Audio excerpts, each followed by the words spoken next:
عێراق ئێران لە هەرێمی کوردستان، بەڵام ئێستا خۆی لە تارانە بۆ ئەوی بەشداری لە ئەو ئێران ئێکسپۆ ئەو پێشانگایە بکات.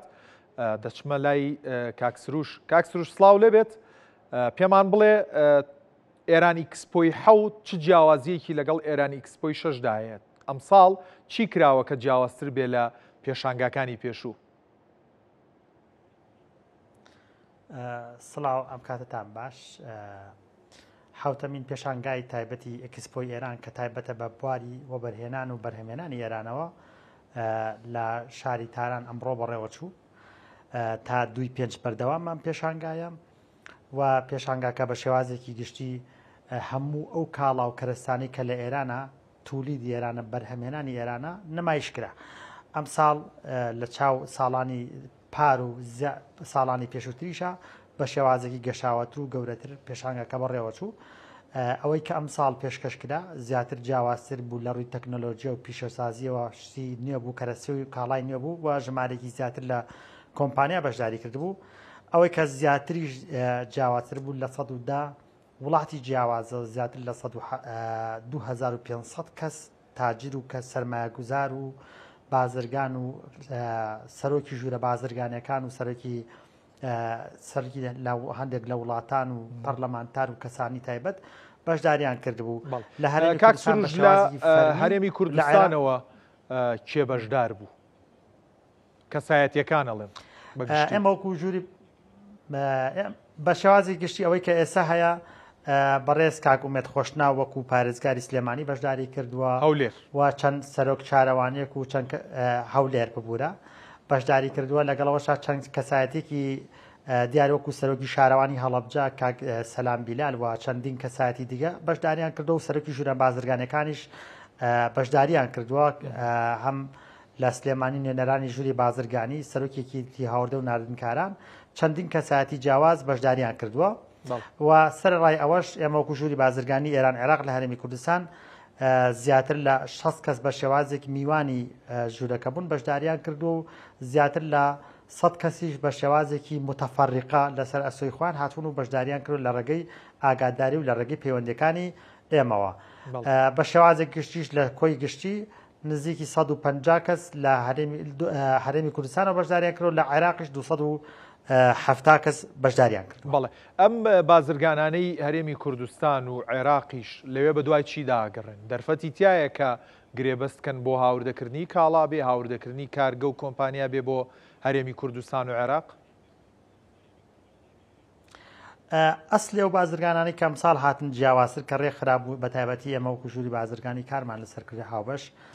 ئەو تاجرانەی کە پێویستیان ئەو سەرمایه‌دارانی کە پێویستیان بە کەرەستەی کاڵای کەرەستە و کاڵای نوێ یان هەندێک لە کۆمپانیەکان پێویستیان بەوەیە کە کارخانە دروستکەن لە هەرێمی کوردستان لە شاری سلێمانی بێت لە هەولێر بێت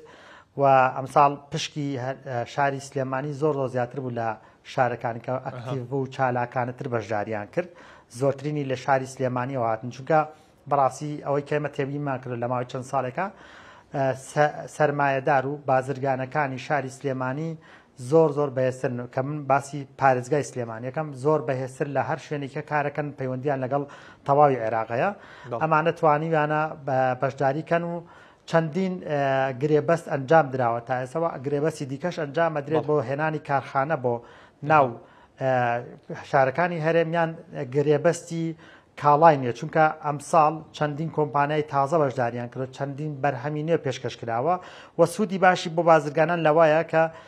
ئەتوانن بە نرخێکی زۆر کەمتر کەرەستە و کاڵای نوێ بۆ پیشەسازی بۆ بیناسازی بۆ مەبەستی نەوت و گاز لە هەموو بارەکانە بەدەست بێنن. لە ئێران ئێکسپۆدا تەنها کارگە و کاڵا و شمەکە ئێرانیەکان دەخرێتە ڕوو یاخود گۆشە هەیە کۆمپانیای بیانی یاخود وڵاتانی دراوسەی ئێران بتوانن نمایشی کاڵا و شمەکی خۆیان بکەن؟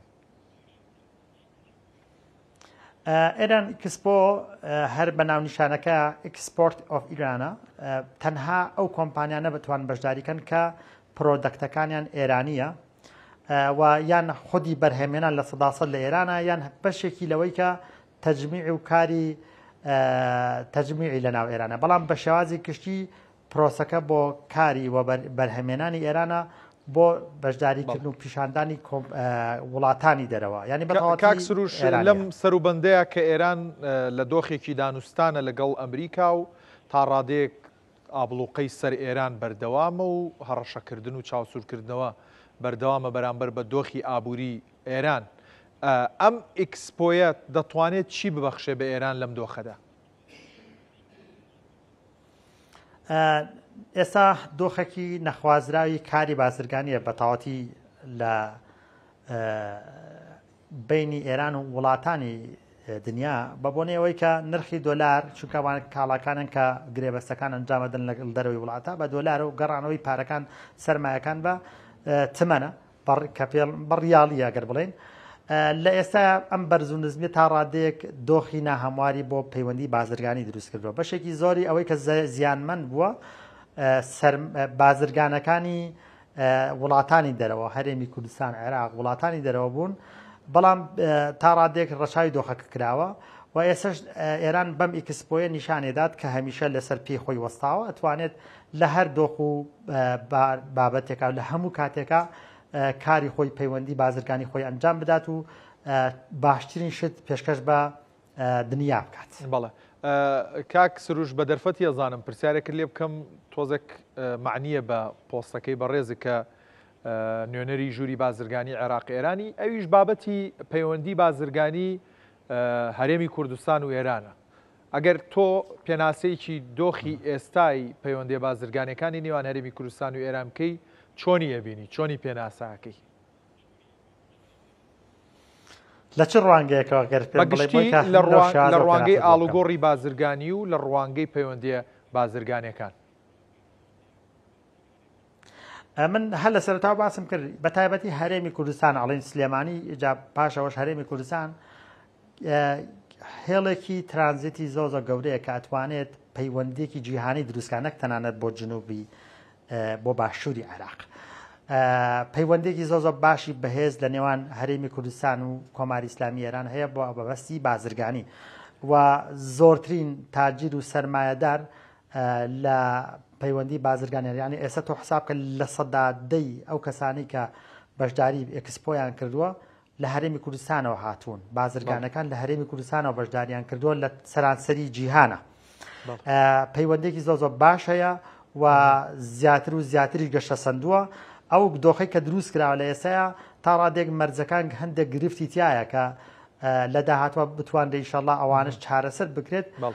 و بەتایبەتی کە پەیوەندیەکە لە بینی باشووری عێراق باشوور و ناوەڕاست لەگەڵ هەرێمی کوردستان ئەوانە چارەسەر بکرێت هەمیشە کوردستان هەرێمی کوردستان پێشەنگی پەیوەندی بازرگانیە بۆ هەموو هەرێمی کوردستان و عێراق لەگەڵ کۆماری ئیسلامی ئێرانە و پەیوەندێکی زۆر تەندروستە و زۆرترین پەیوەندی نزیکایەتی هەیە تۆ حساب کە زۆربای ئەو کەسانی کە پەیوەندی دروستەکەن ڕەنگە کەسوکاریشان خوان خەڵکی ئێران بێت مەسەن ناوچەکانی کلتوری کۆمەڵایشیش هەیە لە نێوانە دوولا ینی ئێمە کە بۆ شازە وەسفەکەن پەیوەندێکی کلتوری و کۆمەڵاتی و خوێنیە سەر ڕای پەیوەندی بازرگانیە بەڵێ بەڕێز سروش سازانی نوێنەری ژووری بازرگانی ئێران عێراق لە هەرێمی کوردستان سوپاس بۆ ئەوەی کە لەگەڵمان بووی بەرچاوڕوونیت پێداین لە بارەی پێشانگای یاخود ئێکسپۆ ئێرانی حەوت ئێران ئێکسپۆی حەوت بەم جۆراتی نەکۆتایی هەواڵ ئابوووریەکان خواتان لەگەڵ